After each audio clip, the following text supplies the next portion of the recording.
2025년 10월 26일 주일 예배 함께 드리겠습니다. 다 같이 일어서셔서 우리 사도신경으로 신앙 고백 하시겠습니다. 나는 전능하신 아버지 하나님 천지의 창조주를 믿습니다. 나는 그의 유일하신 아들 우리 주 예수 그리스도를 믿습니다. 그는 성령으로 잉태되어 동정녀 마리아에게서 나시고 본토 빌라도에게 고난받아 십자가에 못 박혀 죽으시고 장사된 지 사흘 만에 죽은 자 가운데서 다시 살아나셨으며 하늘에 오르시어 전능하신 아버지 하나님 편에 계시다가 거기로부터 살아있는 자와 죽은 자를 심판하러 오십니다. 나는 성령을 믿으며 거룩한 공교회와 성도의 교제와 죄를 용서받는 것과 몸의 부활과 영생을 믿습니다. 아멘. 같이 찬양하시겠습니다. 오라 우리가 여호와의 산에 올라 하나님의 전에 이르자. 오라 우리가 여호와의 산에 올라 하나님의 전에 이르자.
돌아올 때 기뻐하십니다.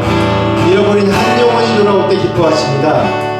그뿐만 아니라 내 자신이 주께 돌아올 때 기뻐하십니다. 아멘. 주님께 감사드리라. 주께 찬양하라.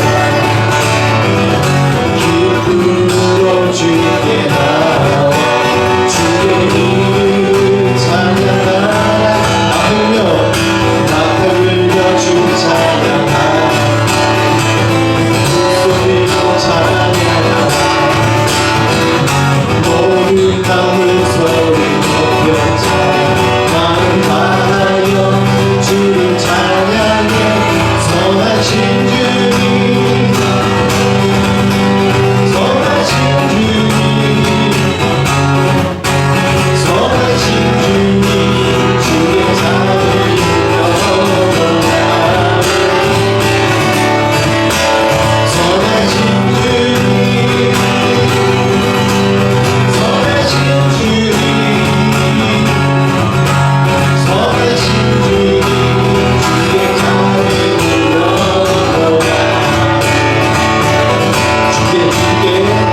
주님께 감사드리라. 주께 찬양하라. 기쁨으로 주께 나와 주의 이름 찬양. 창조주 하나님께 찬양. 창조주 하나님 찬양. 예수를 높이고 하나와 우리를 두 손을 들고 주를 찬양. 선하신 주님, 선하신 주님, 선하신 주님, 주의 자비로 선하신 주님, 선하신 주님, 선하신 주님, 주의 자비로. 다시 한번 합시다. 주님께 감사드리라. 주님께 감사드리라. 주께 찬양하라. 기쁨으로 주께 나와 주의 이름 찬양하라. 나 흘려 주 찬양하라. 두 손 찬양하라. 모든 만물 소리 높여 찬양. 마음 다하여 주를 찬양해. 선하신 주님, 선하신 주님,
감사함으로 시편 100편 말씀에 감사함으로 그 문에 들어가고 그 궁전에 찬양함으로 그 궁전에 들어간다고 했습니다.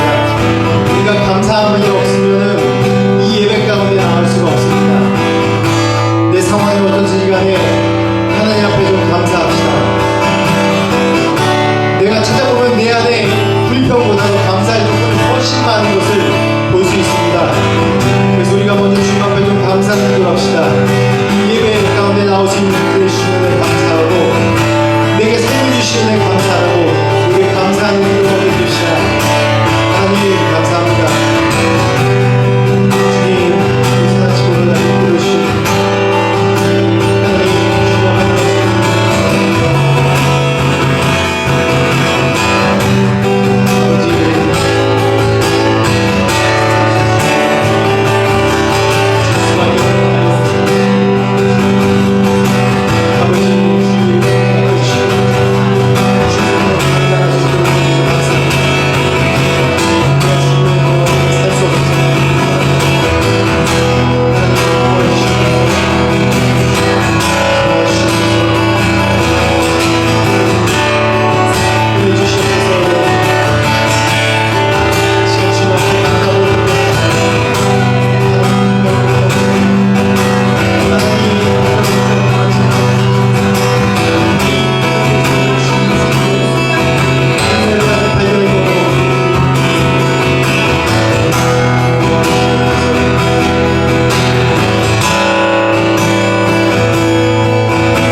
합시다.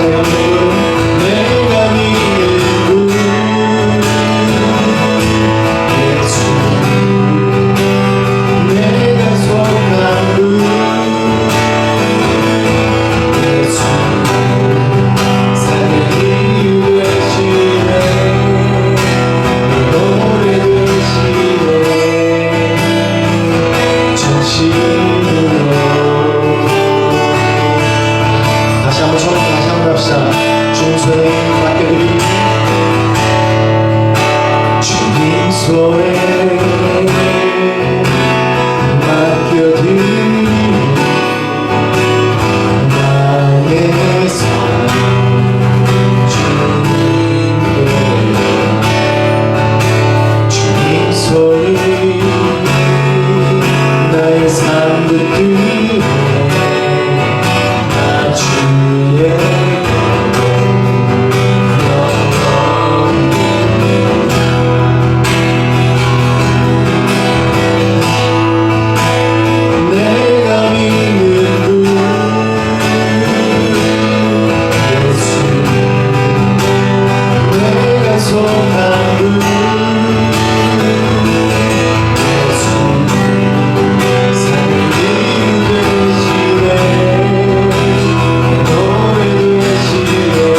주님 앞에 좀 헌신하는 기도를 합시다.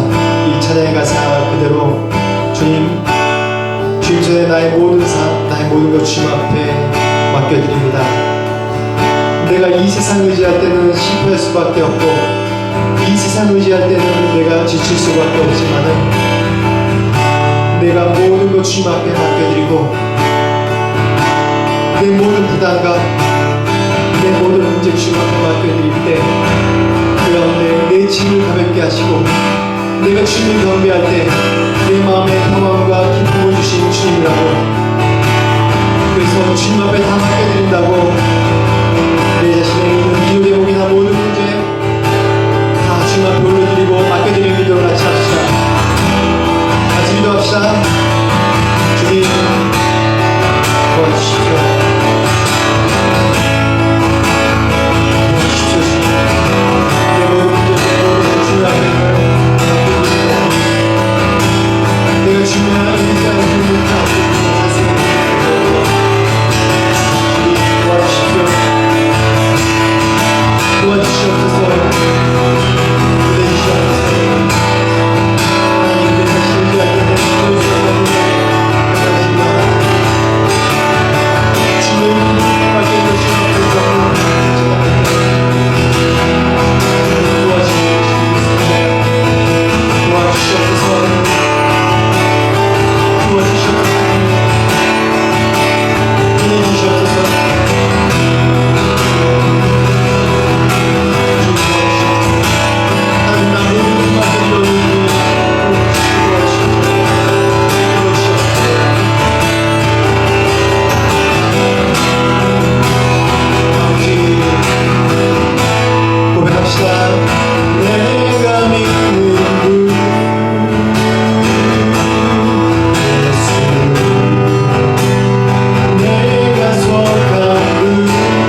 내가 속한 분 예수 믿겠습니다. 삶의 의욕하시네 내 노래 되시네 전심으로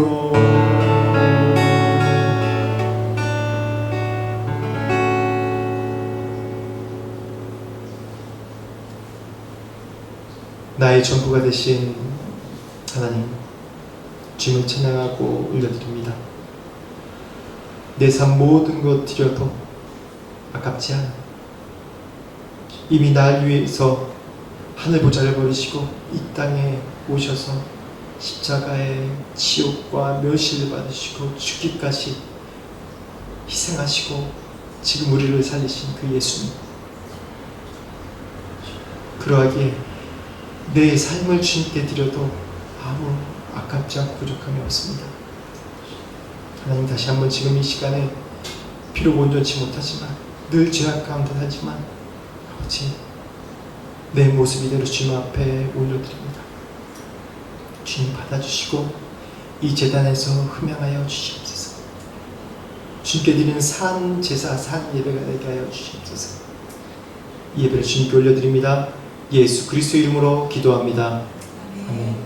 자, 다들 박고은의 비전교회 방문하신 그런 모든 분들, 또 이 예배 가운데 참석하신 모든 분들 주의 이름으로 환영하고 축복합니다. 우리끼리 있으니까 우리 멀리 좀 떨어졌지만 좀 여러분 이제 사랑합니다, 축복합니다 한번 고백해 보시겠어요?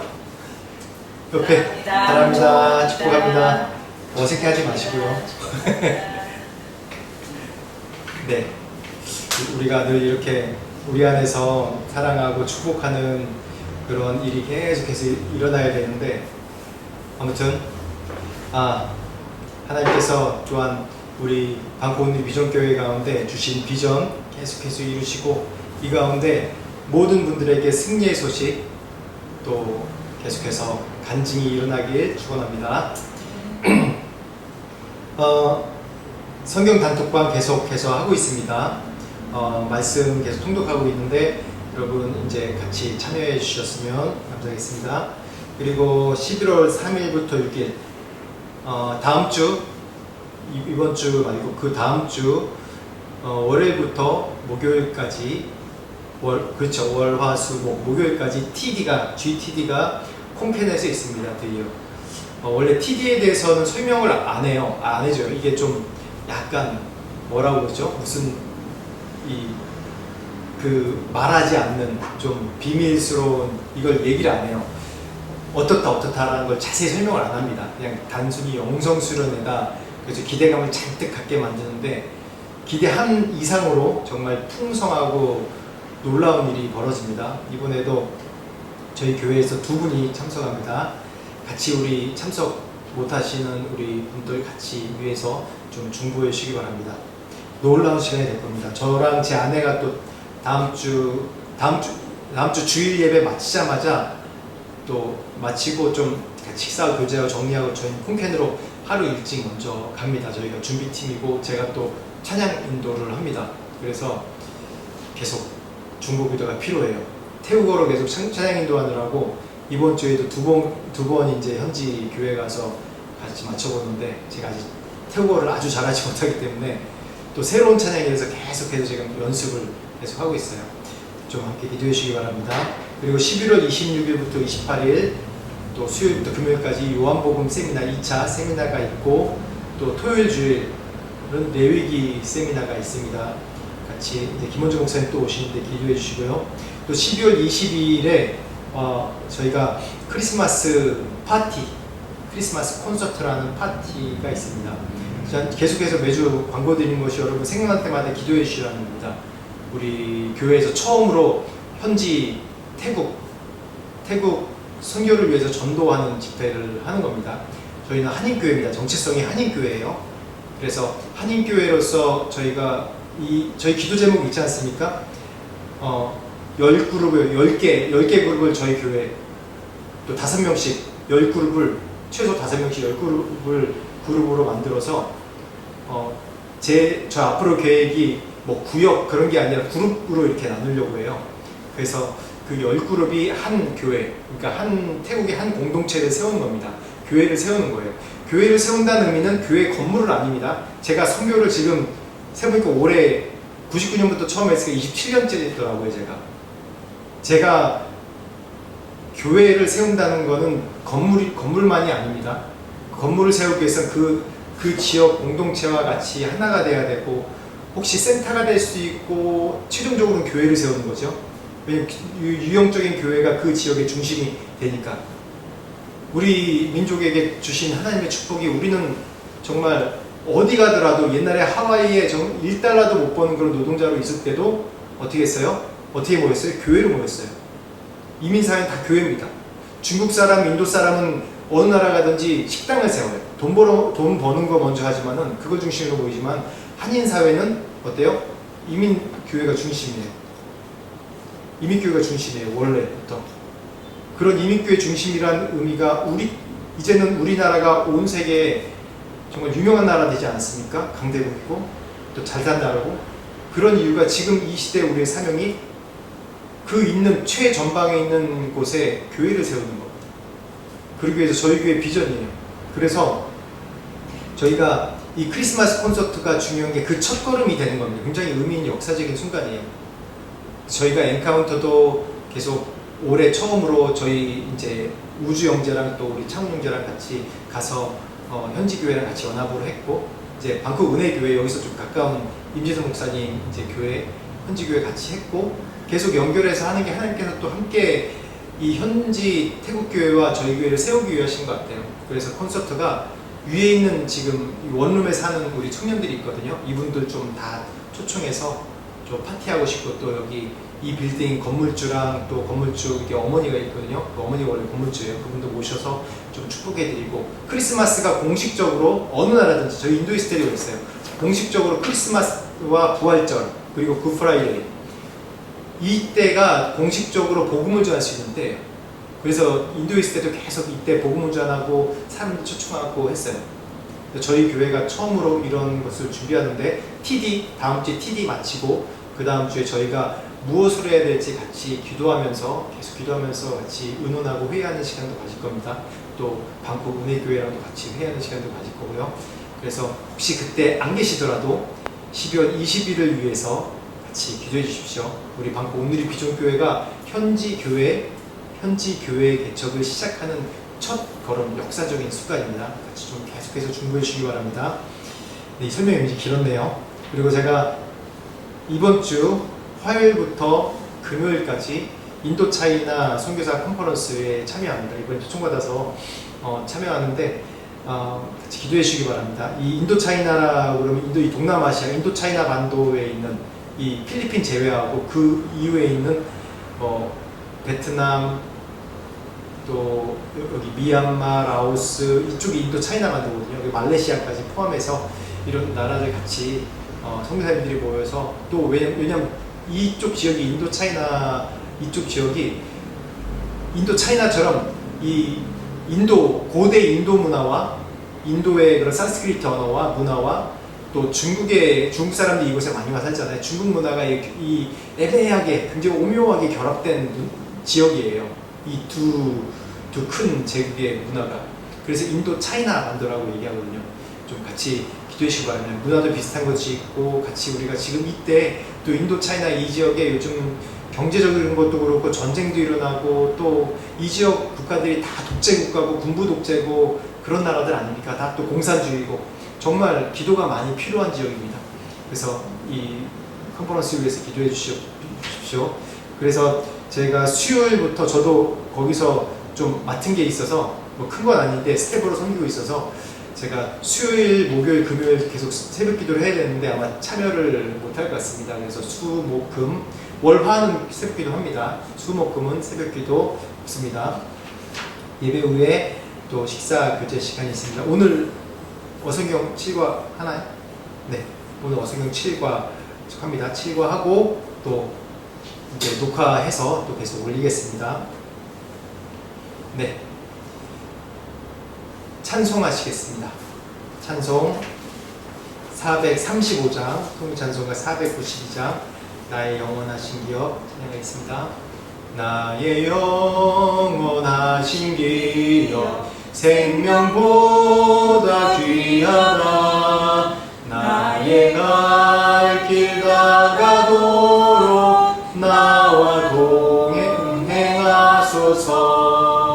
주께로 가까이 주께로 가오니 나의 갈 길 나가도록 나와 동행하소서. 세상 부귀 아니함과 모든 명예 버리고 험한 길을 가는 동안 나와 동행하소서. 주께로 가까이 주께로 가오니 나의 갈 길 나가도록 나와 동행하소서. 어두운 골짜 지나가며 험한 바다 건너서 천국 문에 이르도록 나와 동행하소서.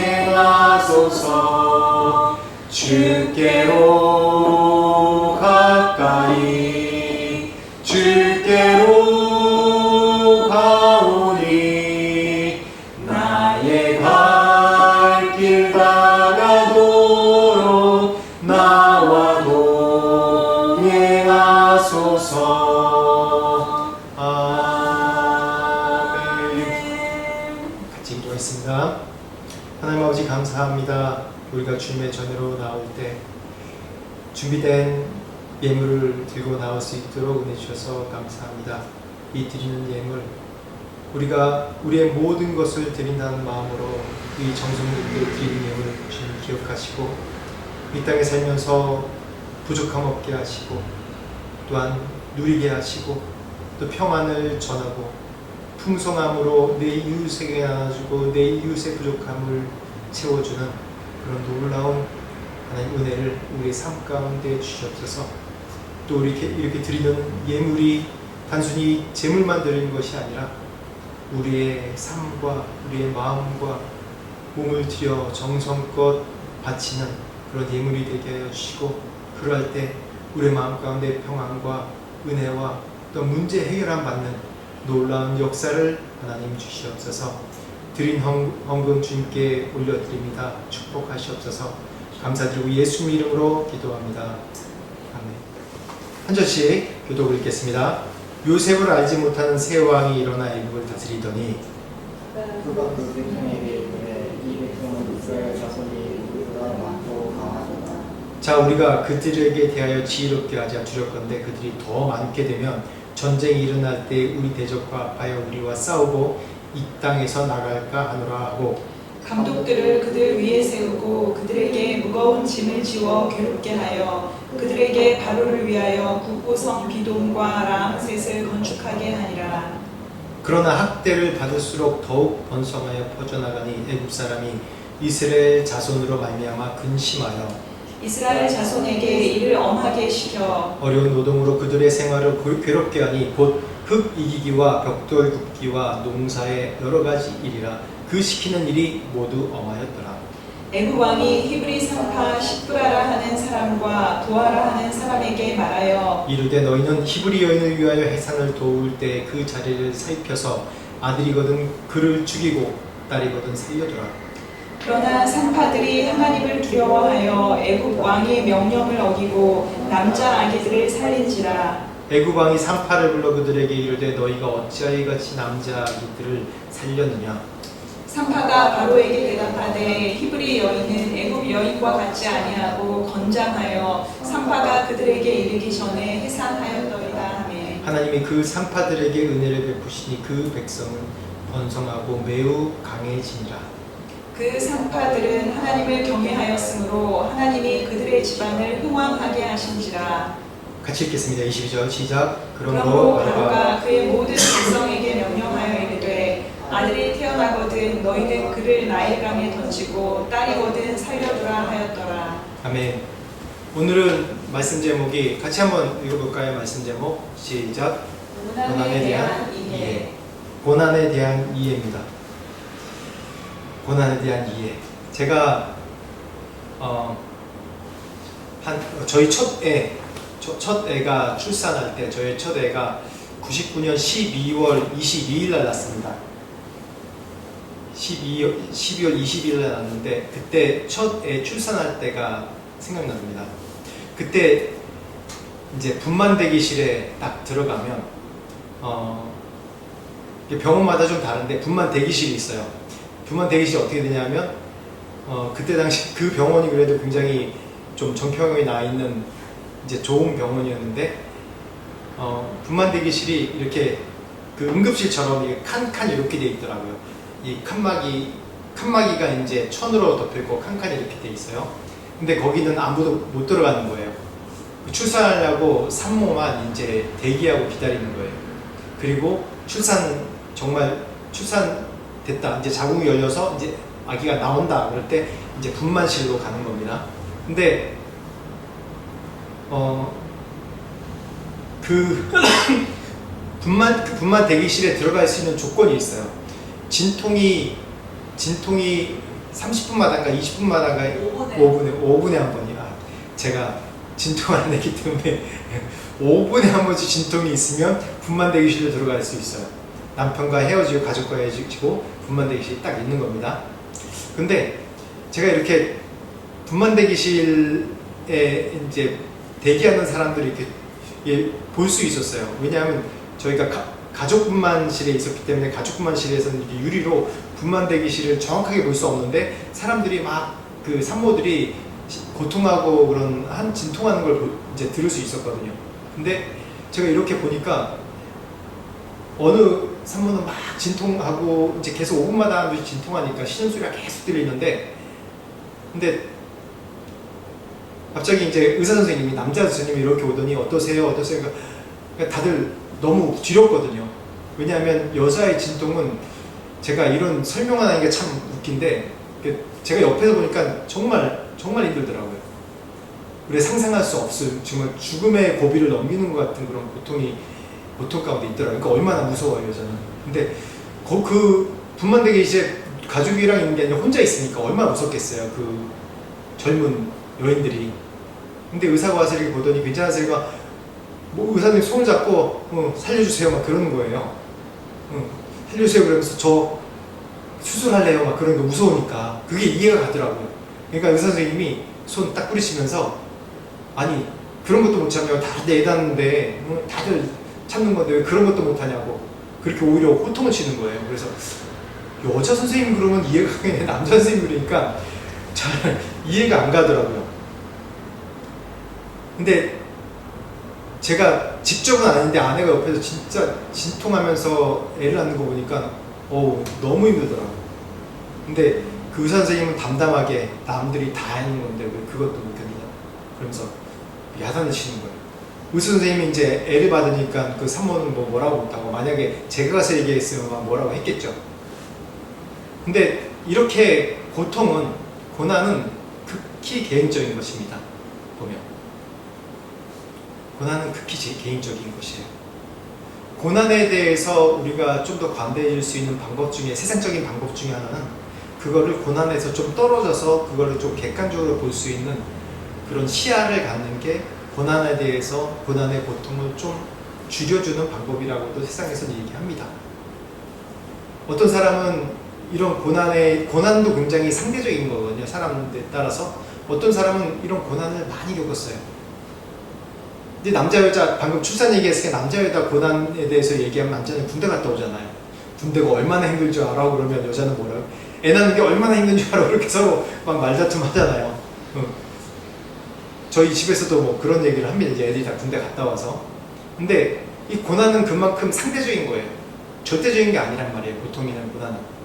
어떤 사람에게는 이 고난을 다 통과했기 때문에 그 고난에 대해서 이런 약하네 그렇게 생각하고 이거 다 할 수 있어 라고 생각하지만은 그 사람에게는 정말 너무 힘든 고통의 시간입니다. 근데 성경에서 이 고난의 고통에 대해서 뭐라고 얘기하냐면 한번 이사야서 말씀 찾아보시겠어요? 이 출애굽기 1장 말씀 딱 손에 딱 놓고 이사야 43장 1절 2절 말씀 보시겠어요? 성경에서는 고난에 대해서 굉장히 많이 얘기합니다. 이 고난에, 왜냐하면 고난 자체가 인간의 이사야 43장 1절이죠. 이사야 43장 1절이죠.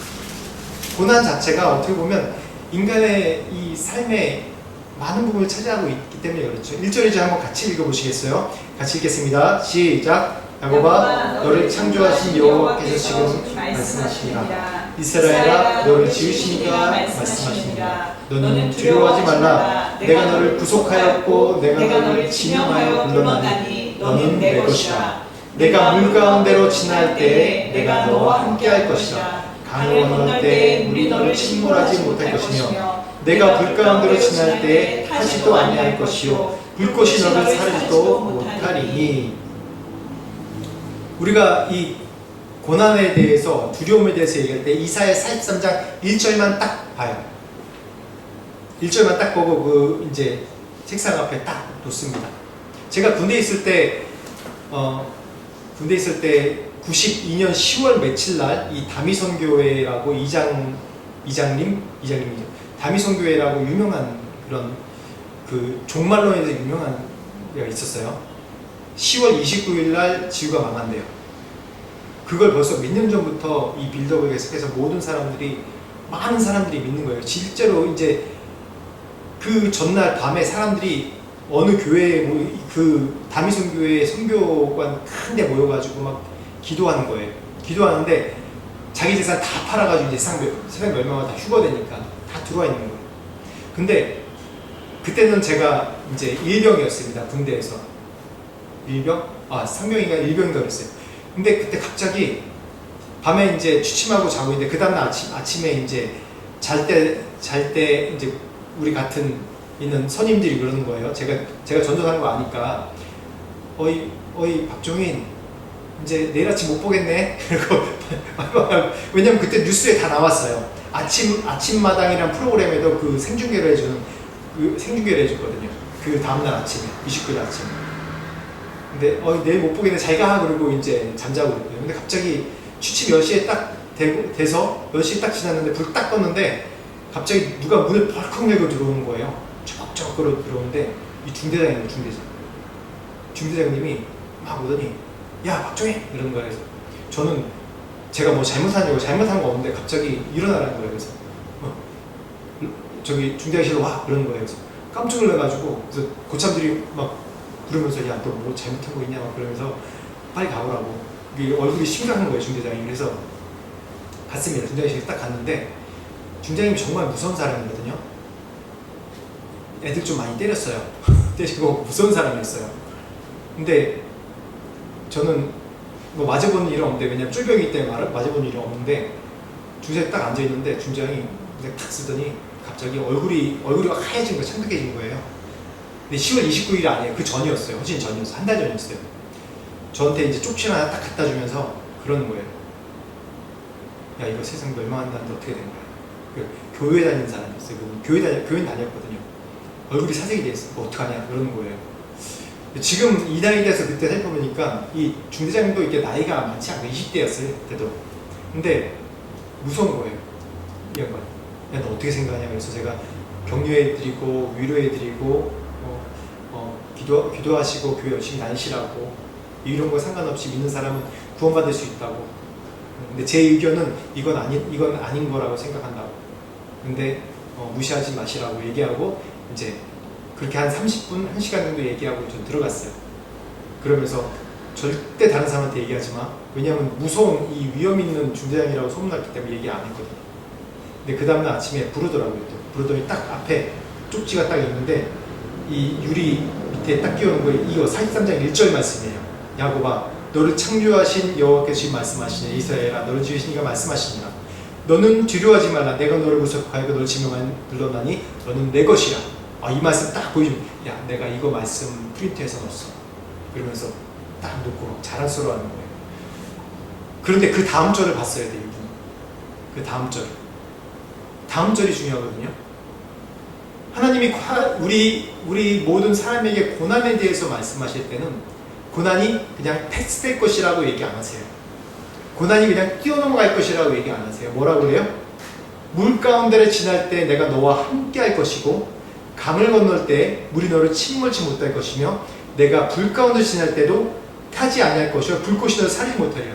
이 얘기 뭐예요? 내가 이 물을, 이 강을 건너지 않게 기도를 하는데 걱정 마, 건너. 그냥 이 고난, 이 강이 고난이거든요.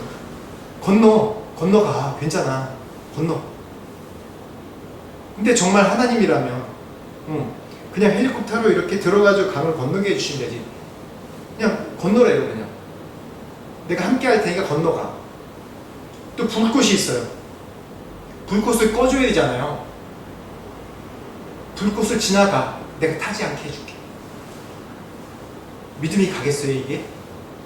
고난에 대해서 하나님의 그런 컨셉은 이겁니다.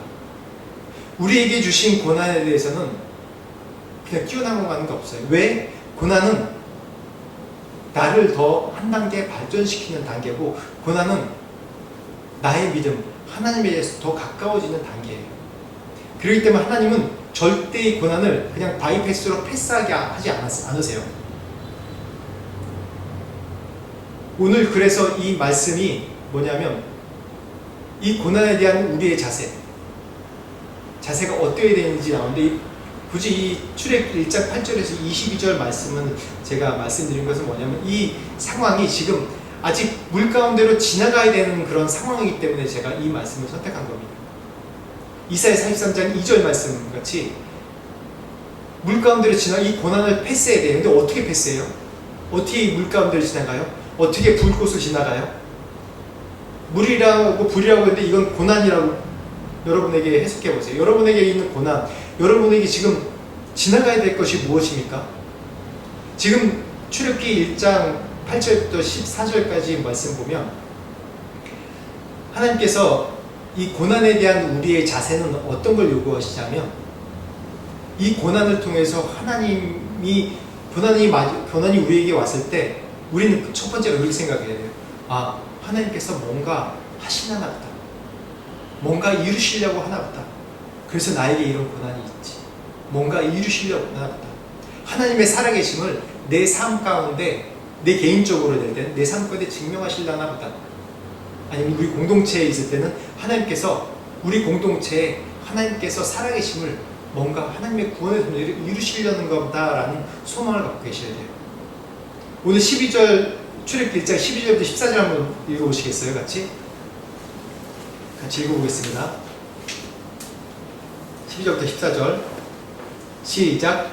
그러나 학대를 받을수록 더욱 번성하여 퍼져나가니 애굽 사람이 이스라엘 자손으로 말미암아 근심하여 이스라엘 자손에게 이를 엄하게 시켜 어려운 노동으로 그들의 생활을 괴롭게 하니 곧 흙 이기기와 벽돌 굽기와 농사 여러 가지 일이라. 그 시키는 일이 모두 엄하였더라. 근데 학대받으면 어떻게 돼야 돼요? 학대받으면 더 힘들어져야 됩니다. 학대받으면 더 힘들어져야 되는데, 힘들어지는 게 아니라 어때요? 더 번성해져요. 일이 더 중하단 말이에요. 일이 더 중하고 일이 훨씬 더 많아졌어요. 그전에 했던 것보다 몇 배로 더 힘들어요. 그런데 어떻게 해요? 더욱 번성하여 퍼져나가니라고 얘기합니다. 더욱 번성하여 퍼져나가니. 근데 계속해서 이스라엘 자손들에게 일을 엄하게 시키고 더 벽돌 구우라고 그러고, 벽돌 구울 때 지푸라기 있어야 되는데 집이 있어야 서로 이제 흙이 엉겨보는데 그것도 안 주고 알아서 구해오라고 그러고, 일이 몇 배를 더 힘든 거예요. 근데 이 가운데 더 번성해 나갔다고 했어요. 이 번성해 나간 건, 왜냐면 이렇게 학대하고 어려울수록 더 망해야 되는데 번성해 나간다고 하는 것은 이 안에 하나님의 계획과 뜻이 있다는 거예요. 그 계획과 뜻이 뭔가요? 너희들이 애굽에 안주하지 말고 떠나라는 겁니다. 너희들이 있을 곳이 애굽이 아니라 아브라함, 이삭, 야곱에게 약속하신 그 약속의 땅이 너의 땅이라는 거예요. 떠나라는 거예요. 이 성경을 보면 이 애굽에 있을 때 이 400년 넘게 있을 때 이 기간 400년 기간 전체가 다 노예라고 생각하잖아요. 전체가 노예가 아니었어요. 전체 기간이 노예 기간이 아니었습니다. 왜냐하면 여기 오늘 말씀 8절 말씀 보면 요셉을 알지 못한 새 왕이 일어나서 애굽을 다스리더니 그가 신민에게 이르되 이 백성이 이스라엘 자손이 우리보다 강하고 많도다. 요셉을 알지 못하는 새 왕이 일어나 애국을 다스리더니 라고 해서 이 이집트의 그런 왕들을 쭉 조사해보면 또 고고학적으로 조사해보면 아마 이제 상당 기간 동안 이스라엘이 요셉의 그 가족으로 있는 그 평안함을 누렸을 그 평안을 계속 좀 오랫동안 누렸다고 이렇게 알고 있어요. 근데 왕권이 바뀌면서 새 왕이 이 이스라엘 백성들이 점점 많이 늘어나고 오히려 한 나라를 이룰 정도로 그 이상을 이룰 정도로 이 사람들이 점점 자손이 번성하고 많아지니까 위협을 느낀 거예요. 이렇게 번성하는 것은 무슨 뜻이죠? 너희들이 애굽에 안주하지 말라는 거예요. 이스라엘 백성이 바벨론으로 쫓겨갔을 때 북이스라엘 남유다가 망하고 바벨론으로 포로로 갔을 때 그곳에 70년 동안 있었습니다. 70년 동안 있으면서 다시 3차로 이스라엘로 가나안 땅으로 귀환했을 때 모든 사람이 온 것이 아니라 그곳에서 일부만 왔어요. 왜냐하면 바벨론 땅이 이제 몇 세대를 지나니까 그 땅이 자신의 땅이 되고 평안한 거예요. 바벨론 그럼 그때 당시 온 세계의 문화와 가장 발전된 나라 아닙니까? 그러니까 모든 혜택을 다 누릴 수 있는 곳이었어요. 그렇기 때문에 나오기 싫었어요. 이집트도 마찬가지입니다. 이제 한 가족 공동체로 들어간 사람들이 이제 가족 공동체로 이 애굽에 들어가게 하신 하나님의 뜻이 가족이 잘 먹고 잘 살라는 거예요? 아니에요. 하나님의 구원의 섭리는 이 온 세계를 구원하시기 위한 하나님의 구원의 계획 가운데 섭리 가운데 있는 겁니다. 이스라엘 역사뿐만 아니라 우리가 계속 성경방하면서 구약 어성경으로 계속 배우면 이 하나님의 역사가 이스라엘에 머무는 것이 아니라 온 세계를 향해서 계신 거예요. 그래서 애굽에서만 있을 수 있었는데 왜 애굽에서 하나님께서 나오게 하시려고 지금 이러한 권한을 주시겠어요? 이들이 이제 참 번성, 참 하나님께 주신 번성하는 축복이 애굽에서가 아니라 이제 한 나라를 이뤄서 그 나라가 하나님 나라가 되게 하고 하나님의 모델 나라가 되게 하시려고 하나님께서 준비시키신 겁니다. 근데 아직까지 이들은 그냥 노예 생활이 만족해 있는 거예요. 물론 이전에 좀 대접받고 살고 그랬지만 이제 요셉을 알지 못한 새 왕이 일어났을 때는 좀 더 노예로 좀 어렵게 살았지만은 그래도 이 풍성한 나라, 풍성한 이집트에서 떠나기 싫었던 거예요. 아마 이 히브리인들에게, 이 이집트에 있는 히브리인들에게 한 120년 동안 이들이 노예로 심한 고통 가운데 산 걸로 보고 있는데 이 기간 동안 이러한 고통이 없었으면 이 히브리인들이 나왔을까요? 나와서 나라를 이뤘을까요? 그런 생각을 안 했을 겁니다. 이제 하나님께서 이러한 고난을 주신 이유가 뭐냐면 이제는 가족의 역사가 끝나고 이제 한 아브라함의 가족, 이삭의 가족, 야곱의 가족의 공동체의 역사를 끝내고 이제는 민족의 역사로 들어가라는 거예요. 이 한 가족이 아니라 한 나라를 이루라는 하나님의 이 분부입니다. 하나님의 명령입니다. 그걸 기억하라는 것입니다. 그래서 이 고난의 분기점이 바로 가족의 역사에서 나라의 역사가 이 온 세계를 책임질 그런 나라의 역사로 하나님께서 만드시기 위해서 이렇게 이 백성에게 고난을 주신 거예요. 고난 당할 때 망하면 이게 아닌가 보지라고 생각하면 되잖아요. 근데 고난을 당하는데 점점 더 번성하고 이 인구가 점점 많아져요. 이게 하나님 뜻이죠. 우리가 잘 아는 예화인데 진주를 만들 때 어떻게 만들죠? 진주 만들 때 그 안에 상처가 생기잖아요. 그 진주가 그 안에 이 모래를 잘못 먹으면서 그 안에 상처가 생기면 그 상처가 그 상처를 메꾸려고 액체가 나오는 게 여기 진주가 되는 원리지 않습니까? 이 모래를 감싸고 그것을 감싸고 보호하면서 생긴 게 이 진주예요. 그 진주가 값진 걸로 우리가 되잖아요. 그렇듯이 이 고난은 우리 모든 사람에게 이 진주와 마찬가지예요. 고난의 상처가 있어요. 분명 사람들의 고난의 상처가 있지만 이 상처가 나중에 상처가 아닌 내 삶의 가장 중요한 경험과 진주가 되는 것입니다. 고난은 우리에게 이렇게 쓰임받는 것입니다. 그리고 고난을 대할 때 우리가 어떤 자세가 돼야 되느냐?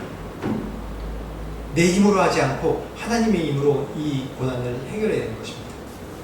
그렇게 할 수 있는 방법이 뭐냐면 이 고난에 대해서 제가 처음에 말씀드렸듯이 좀 멀리 떨어져서 고난을 바라봐야 돼요. 참 그렇게 쉽지 않거든요.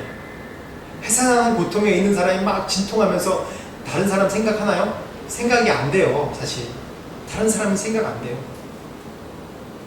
회사는 고통 중에 계속 있을 때 막 고통 위에 있을 때 이제 다시는 애 낳지 말아야지, 응? 그런 생각하지. 누가 회사는 고통하면서 앞으로 이제 이 고통 지나면 또 애 또 낳아야지 막 이런 생각하는 사람 많이 없단 말이에요.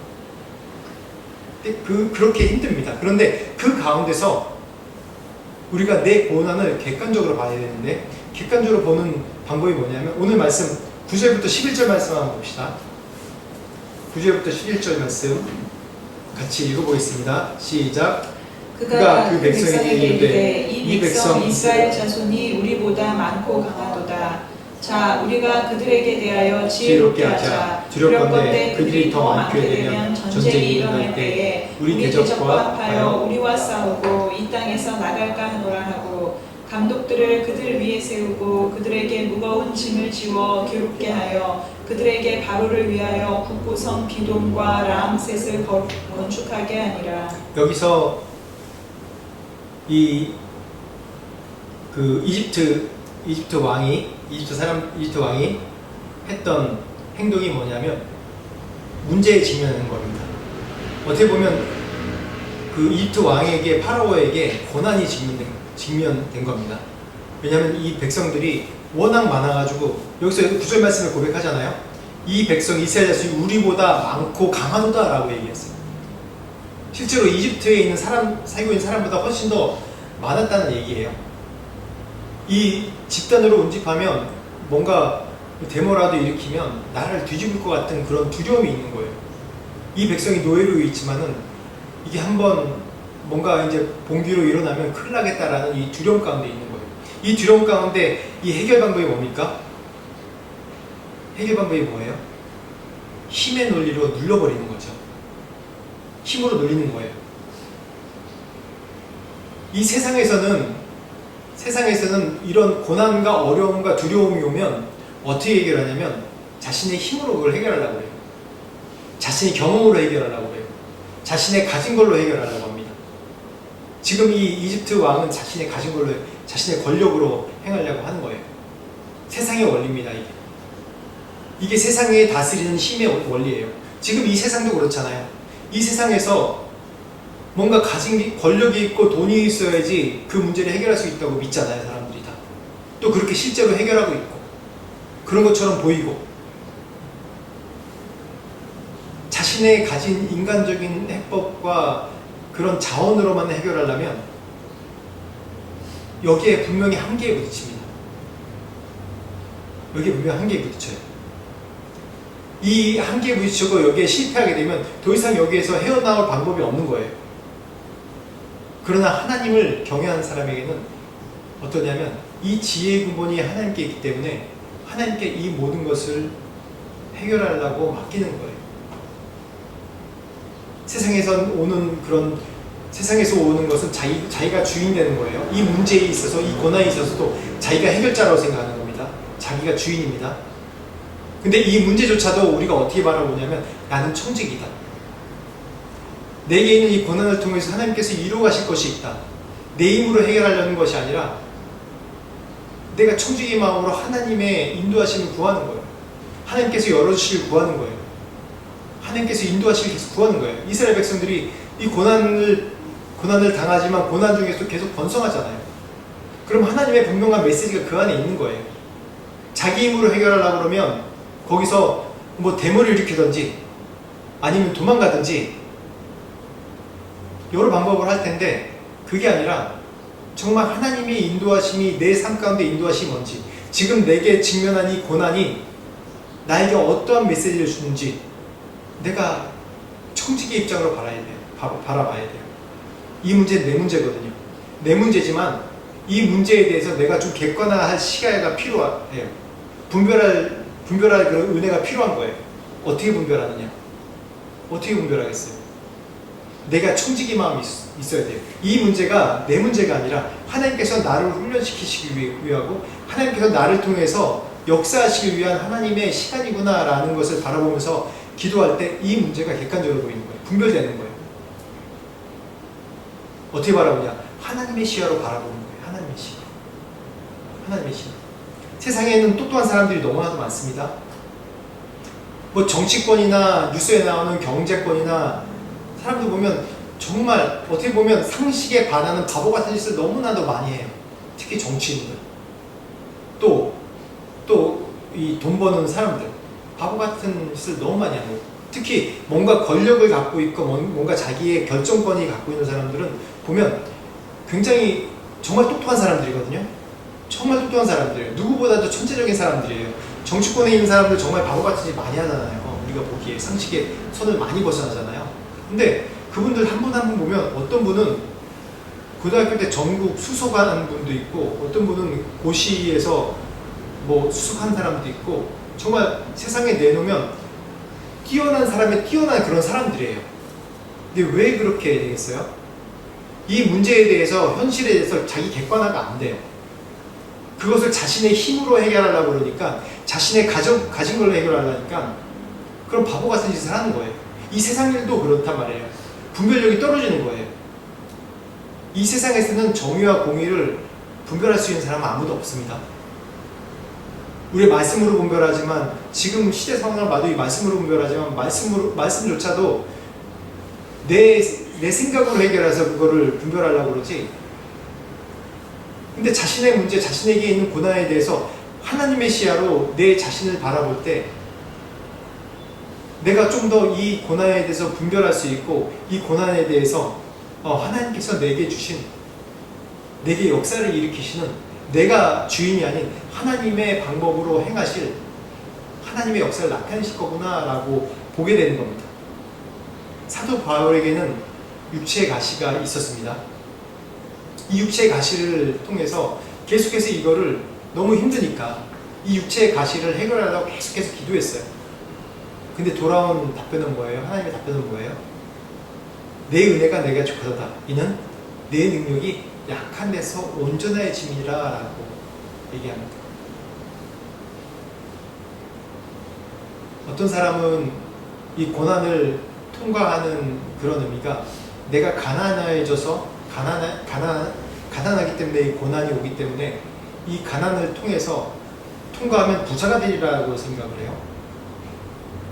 어떤 사람은 내가 늘 실패하고 잘 안 되고 맨날 밑에서만 고생하고 남말 듣고 있다가 이게 내 고난인데 이게 통과되면 내가 지도자가 되리라고 생각해요. 내가 권세가 있으리라 생각해요. 그런 게 아닐 수 있어요. 사도 바울은 이 육체의 가시가 있지만 그 육체의 가시가 뭐라고요? 내 은혜가 내게 족하도다 라고 얘기해요. 내 능력이 약한 데서 온전해짐이라 라고 얘기합니다. 사도 바울은 스스로 그렇게 객관화한 거예요.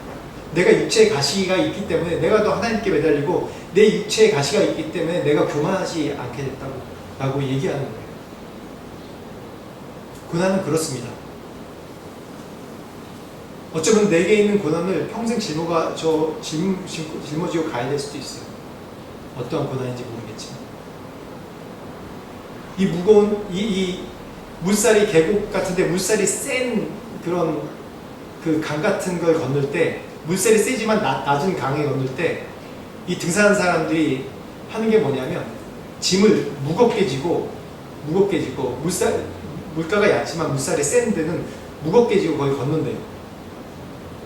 왜냐하면 무겁게 져야지 몸이 무거워지기 때문에 물살에 조금이라도 영향을 덜 받는다는 거예요. 그냥 가볍게 가면 막 흔들린대요. 이렇게 그래서 무겁게 지고 그걸 터벅터벅 걷는다고 그래. 물론 무겁지만 내가 무겁고 겨우겨우 이 무거운 걸 지고 건너는 것조차 이 물살도 견디기 너무 힘들지만 안 그러면 이거 쓸려 내려가 버리거든요. 내가 그걸 짊어지고 터벅터벅 걷는 거예요. 우리 인생도 그렇습니다. 고난이라는 어려움이 내게 무게로 다가와요. 그냥 짊어지고 서 있는 것도 너무 힘들어요. 그런데 계속 전진하래요. 물가를 건너가래요. 불꽃을 건너가래요. 내가 함께 하겠다고 해요.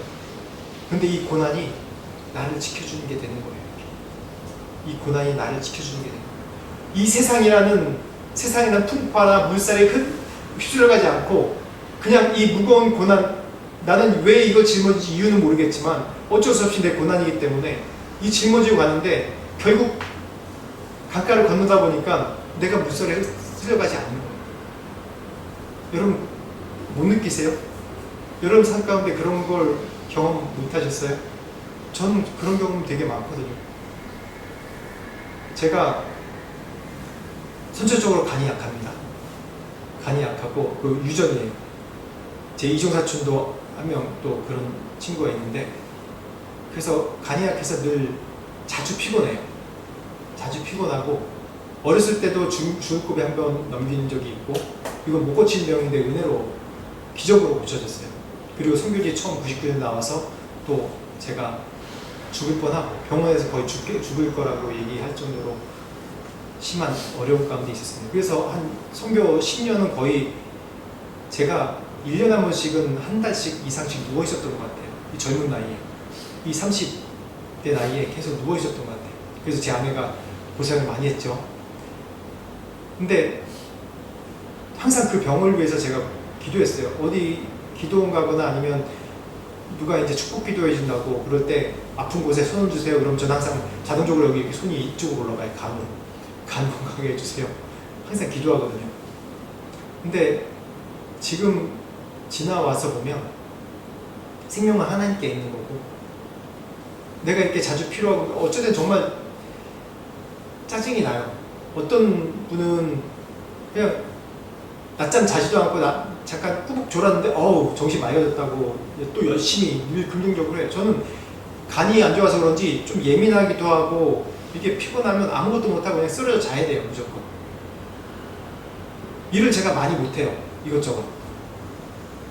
그러니까 이게 왜 그런가. 항상 그런 거에 좀 고민이 많았거든요. 근데 그 말씀 준비하면서 바울과 같이 이게 내 은혜가 내게 족한 거라고 이 능력이 약한 데서 온전해지는 거라는 마음이 들더라고요. 선교할 땐 잘 몰랐는데 선교할 때는 바쁘고 이것저것 해야 될 게 많으니까 근데 목회하면서는 계속 이곳에 있어야 되고 제가 담임 목사지만 어떻게 보면 이 교회의 청직이란 말이에요. 쉽게 해서 이 문직이에요. 문직이란 말이에요. 예수님께서 이 교회의 머리시고 나는 문직이에요. 그냥 시간만 계속 지키면 되는 거예요. 저한테는 규칙적인 생활이 필요하거든요. 규칙적으로 생활 안 하면 제가 간이 망가져요. 더. 그 어떻게 보면 목회가 안 됐다 하나 보다 라는 생각도 하고 네. 아내가 씁쓸하게 그렇게 하죠. 이 말씀 준비하면서 그런 생각이 들더라고요. 내 육체의 가시, 내 고난이지만 이것이 또 하나님께서 나를 약한 데서 사용하시는 방법이구나라는 마음이 들더라고요. 오늘 정말 중요한 게 뭐냐면 마지막 이 믿음으로 이 고난을 어떻게 뚫고 가느냐. 15절, 17절 말씀 한번 봅시다. 오늘 여기에 이 답이 있습니다. 같이 읽겠습니다. 시작. 애굽왕이 히브리 산파 시프라라 하는 사람과 부하라 하는 사람에게 말하여 이르되 너희는 히브리 여인을 위하여 해산을 도울 때에 그 자리를 살펴서 아들이거든 그를 죽이고 딸이거든 살려두라. 그러나 산파들이 하나님을 두려워하여 애굽 왕의 명령을 어기고 남자 아기들을 살린지라. 히브리 산파 시프라와 부하 이야기입니다. 시보라가 아니에요. 시보라는 모세의 아내고 시브라입니다. 시브라 부하 이 산파 이 하나님이 이 시대에 정말 중요한 역사적인 중요한 인물들이 많은데 파라오의 이름이 이름을, 이집트의 왕의 이름을 얘기한 게 아니라 기껏 세상적으로 보면 그냥 어쩌면 굉장히 작은 직업이잖아요. 산파예요, 산파. 애 낳는데 도움을 준 산파란 말이에요. 이 사람 두 이름이 이렇게 새겨진 것은 뭐냐면 이 두 사람의 믿음에, 그때 당시에는 아무것도 아닌 것 같은데 이 믿음의 결단을 통해서 나라를 구한 겁니다. 믿음의 결단을 통해서 나라를 구했다는 게 뭐예요? 모세가 살았잖아요. 모세는 이때 이 파라오의 명령에 의해서, 바로왕의 명령에 의해서 죽었어야 돼요. 이미 죽었어야 돼요. 왜냐하면 이 전에 말씀 뭐라고 그래요? 이 바로가 이 위협을 느끼니까 어떻게 해요? 이 산파들에게 아들을 낳으면 죽이고 딸을 낳으면 살려라 라고 명령을 한단 말이에요. 왕에게 명령받은 거란 말이에요. 왕에게 명령받은 겁니다. 이 산파들이 얼마나 두렵겠어요. 공식적으로 공문으로 딱 내려왔는데 이건 왕이 명령한 거는 너무 두려운 거예요. 내가 일개 산파의 직업인데 별거 아닌 직업인데, 물론 아이를 낳게, 생명을 탄생하게 하는 굉장히 중요한 가치 있는 일이지만은 어떻게 보면 내가 돈을 버는 것도 아니고 보이는 큰 역사에 이른 것도 아닌데 그냥 내가 하나 눈 찔끔 갖고 어쩌다 한 번씩 그냥 남자애는 좀 눈 감아주고 많은 남자애를 죽이고 그러면 나도 살 수 있고 명령이니까 굉장히 합리화할 수 있거든요. 나라의 명령인데, 나라의 정책이 이런데 내가 정책 따라 하는 거지 내 양심 따라 하는 거야? 내가 살아야지 그 다음이 있지. 이렇게 타협할 수 있는 거예요. 그런데 어떻습니까? 이들의 믿음 어떻습니까? 하나님을 경외하는 사람들이에요. 세상에 있는 법 두려워하는 것이 아니라, 자기에 있는 고난을 두려워하는 것이 아니라 하나님을 두려워하는 거예요. 다시 얘기할게요. 죽을 수 있어요. 이 산파들은. 만약에 이게 밝혀지면 죽음을 두려워하는 게 아니라, 육체적인 죽음을 두려워하는 것이 아니라 영원한 하나님의 내 영혼이 죽는 것을 두려워하는 거예요. 육체적인 죽음을 두려워하는 것이 아니라 내 영혼이 버림받는 것을 더 두려워하는 거예요. 하나님을 경외하는 믿음이죠. 하나님 살아계심을 아는 믿음이잖아요. 그렇기 때문에 어떻게 결단했습니까? 이 살인명령에 남자애를 죽이고 딸만 살리라는 이 명령에 저항한 겁니다. 쉽게 얘기해서. 그 말을 듣지 않는 거예요. 두려워할 대상이 누군지 분명히 한 거예요. 이 두 시브라와 이 부하라, 이 두 사람. 이 두 사람을 통해서 이 모세가 탄생했는데도, 태어났는데도 그냥 숨기잖아요. 모세가 어떤 일을 했습니까? 모세를 통해서 이스라엘 백성이 한 나라를, 이제 가족 공동체에서 이 나라 공동체, 하나님께서 말씀하신 이상적인 하나님의 나라를 세우는 중요한 역할을 하지 않습니까? 지금도 모세 그러면 어떤 사람이에요? 이스라엘에서도 지금 유대인들도 최고로 여기는 사람이란 말이에요. 나라 시작뿐만 아니라 나라를, 이 민족을 이룬 건 하나님이시지만 이 말씀 율법을 주신 건 모세를 통해서 율법을 주셨어요. 법을 주셨단 말이에요. 땅도 있기 전에 법을 주셨단 말이에요. 얼마나 이게 중요한, 그러니까 나라의 정체성 형성하는데 이 법, 이게 하나님의 법을 주셨단 말이에요. 이렇게 다스리라고. 모세를 통해서 그러한 놀라운 일을 하셨어요. 그렇기 때문에 하나님을 두려워하는 사람은 내 육신에 멸망하는 것보다, 내 육신의 어려움보다 내 영원한 하나님 나라를 소망하고 영원 나라를 소망하는 사람들은 내 현실의 고난과 고통이 우선이 아니라 하나님의 뜻을 우선으로 하는 거예요. 믿음의 눈을 바라보는 거예요. 내 문제는 보면 볼수록 계속 집중해서 점점 커지는 겁니다. 근데 내 문제를 위에서 내려다보면 작은 거예요. 작은 겁니다. 하나님의 온 인류를 구속하신 구속의 역사 가운데 내 인생을 살펴보면 이 점 하나도 안 된단 말이에요. 점 하나도 안 돼요. 근데 하나님께서 정말 티끌보다 작은 저를 사용하시겠다는 겁니다. 사용하시다는 겁니다. 그렇게 봐야지 내 문제에 대해서 점점 집중하다 보면 내 문제를 통해서 내가 삼킴 받는 거예요. 옛날 모교회 우리 목사님이 모교회 이제 돌아가셨는데 목사님이 옛날에 설교 말씀 때 하신 말씀이 귀신 얘기할 때 귀신은 계속 올려다보면 이렇게 점점 커지는데 올려다봐서 뒤로 쓰러져가지고 뇌진탕으로 죽는데요. 귀신은 점점 내려다봐야 된대요. 귀신은 그래 이제 안 커진대요. 그렇게 설교 시간에 말씀하시더라고요. 그게 원리인 것 같아요. 우리 고난에 대한 자세도. 내 문제에 점점 빠져 있으면 우울증으로밖에 될 수 없고 정신병으로 올 수밖에 없어요. 근데 그 문제를 하나님의 시야로 바라보고, 그렇다고 내 문제에 대해서 다루지 말란 얘기가 아니에요. 하나님 앞에서 신실하게 나가야 됩니다. 그 고난을 감내하고 그 고난의 고통 가운데 있어야 되는 거예요. 어쩔 수 없이 있을 수 없는 상황이 있어야 되는 거예요. 근데 잃지 말아야 될 것은 그 가운데서 내 인간적인 노력이 아닌 하나님께서 내게 가르치는 이 말씀의 신실한 가운데 계속 있어야 되는 거예요. 믿음으로 있는 거예요. 하나님께서 이 고난을 통해서 길을 열어주시고 나를 승리하게 하시고 나를 살리신다는 그 믿음을 잡고 있는 겁니다. 이게 바로 우리 고난에 대한 우리의 자세예요. 어떤 사람은 병의 문제도 있을 수 있고, 어떤 사람은 재정의 문제도 있을 수 있고, 어떤 사람은 가정의 문제도 있을 수 있고, 내 일하는 데 문제가 있을 수 있고, 여러 가지 문제가 있을 수 있어요. 근데 그것에만 집중하고 그걸 해결하지 말라는 얘기가 아니에요. 그것에만 함몰되어 있으면 점점점 살 희망이 이루어지는 게 그게 사단의 전략입니다. 고난이 그거예요. 내가 무겁고 다리에는 피를 절철 흐르지만 계속 그 길을 따라가는 거예요. 그럴 때 나중에 돌아보면 내 고난이 있었기 때문에 내가 더 단단해지고, 고난이 있었기 때문에 이 세상 풍조에 휩쓸려 가지 않았구나라는 믿음의 고백을 하게 되는 겁니다. 그래서 우리도 이 마지막으로 이 시브라와 부하와 같이 이 상파들, 하나님을 경외하고 하나님의 말씀을 두려워해서 이 죽이겠다는 왕의 명령에 순종하지 않고, 이 고난에 휩쓸려가지 않고, 이 고난을 감내하지만 하나님을 두려워했고 하나님을 경외한 이 믿음처럼 여러분들도 그러한 믿음으로 여러분에게 있는 고난, 어려움을 이해하시고 해석하시고 또 이겨나가시는 여러분들에게 축원합니다. 그럴 때 여러분, 고난이 계속 있는 것이 아니에요. 나중에 이 고난이 나에게 너무 가볍게 느껴지고 나에게 기쁨으로 다가옵니다.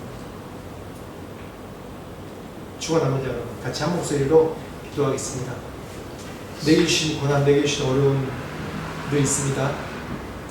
그 가운데 하나님께서 이끄시고 축복해 주십시오. 이 고난 가운데 내가 함몰되어서 좌절하지 않게 하시고, 고난이 있지만 이 가운데 승리하심을 바라보며, 승리하신 예수 그리스도를 바라보며 믿음으로 이 고난을 이기고, 이 고난을 통해서 더 하나님을 경외하는 마음을 배울 수 있도록 축복해달라고 같이 한 목소리로 기도하겠습니다. 하나님 아버지 감사합니다. 하나님, 우리 삶 가운데 고난들이 많이 있습니다. 하나님, 내가 참 이기기 힘들고 이 고난을 어떻게 통과할까, 이 고난 가운데서 내가 어떻게 이길까, 늘 고민과 어려움과 이 고난을 통해서 제가 하는 슬퍼하고 어려움 가운데 내가 많이 있습니다. 하나님, 하지만 이 시간에 주님 이 모든 어려운 문제 주님 앞에 올려드립니다. 주께서 하나님 새롭게 하시고 주의 방법을 이루시고 주의 방법으로 하나님 이 고난 가운데서도 예수를 바라보게 하시고 이끄신 주님을 바라보게 하시고 주님을 경외하는 마음이 있지 않게 하시고 이 고난을 통해서 내 신실함, 주님 앞에서 신실함을 배울 수 있는 제가 될 수 있도록 축복하여 주시옵소서. 도와주시옵소서. 그래서 하나님 이 고난을 저에게 주신 축복이라고 생각합니다. 하나님 아버지 감사합니다. 우리 인생 참 많은 고난이 있습니다. 지금도 고난을 통과하는 중입니다. 하나님, 그렇지만 이 고난에 우리가 함몰되지 않게 하시고 내게 주신 고난이 나를 더 믿음으로 단단하게 하시고 내게 새 소망을 주시고 이 고난이 또한 하나님의 구원의 역사 가운데 귀하게 사용될 진주가 될 줄 믿습니다. 하나님 도와주십시오.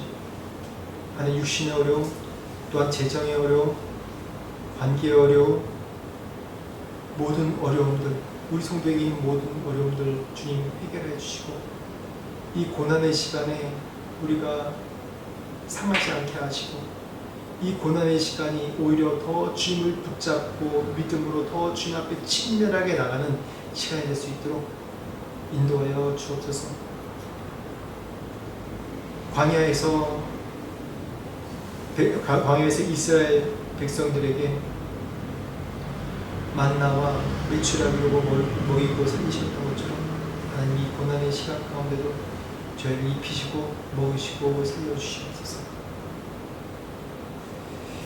지금은 우리 주 예수 그리스도의 은혜와 하나님 아버지의 무한하신 사랑과 성령님의 강한 감동 역사하시니 우리 인생이 고난이지만 그 고난 가운데서도 믿음으로 주님 붙잡고 주님을 경외함으로 살겠다고 고백하는 그런 모든 자들에게 지금부터 영원토록 함께 하시기를 간절히 축원하옵나이다.